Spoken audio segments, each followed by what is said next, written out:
Mangungu anasema yeye anafikiri hastahili lawama, na kwa nini kila wakati timu inapofanya vibaya analaumiwa yeye na sio watu wengine wakati watendaji wako wengi. Lakini kiuhalisia Mangungu unastahili lawama na wewe ndo wa kulaumiwa. Kwa nini? Kwa sababu wewe ndo mwenye timu, kwa kigezo cha kwamba Simba ya wanachama ina 51% na Simba ya mwekezaji ina 49%. It means wewe ni mkubwa kuliko kitu chochote. Sasa kama hustahili hizo lawama, unaona wewe uje utuambie nani anastahili lawama, nani wa kulaumiwa, au kikundi gani kinastahili kulaumiwa na sio wewe? Au ukiona hiyo pia huwezi, basi uachie hiyo nafasi aje mtu ambaye ataweza kubeba lawama za wananchi au kufuata matakwa ya wananchi.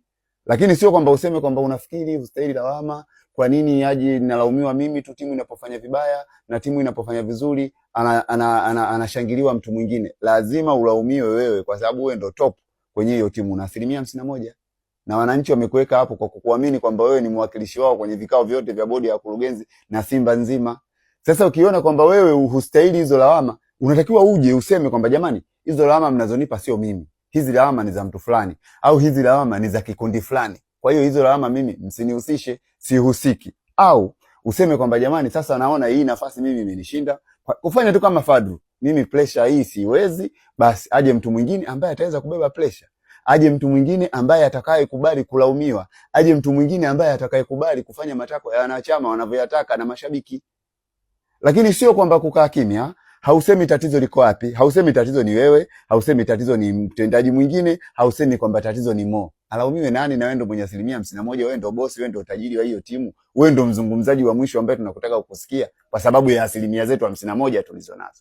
Kwa hiyo Mangungu, wewe beba lawama, lazima zinakustahili, hazikwepeki, lazima uzibebe. Na kama umeshindwa kubeba, basi mpishe mtu mwingine ambaye atakubali kubeba lawama, au mpishe mtu mwingine ambaye atakayekubali kufuata kitu gani ambacho wanachama au mashabiki wanakitaka. Mpishe mtu mwingine ambaye atakuja kusema kwamba huyu ndo tatizo na sio mimi. Lakini ukisema kwamba mimi sistahili lawama, nafikiri wanastahili watu wengine, mnatuvuruga, mnatuchanganya.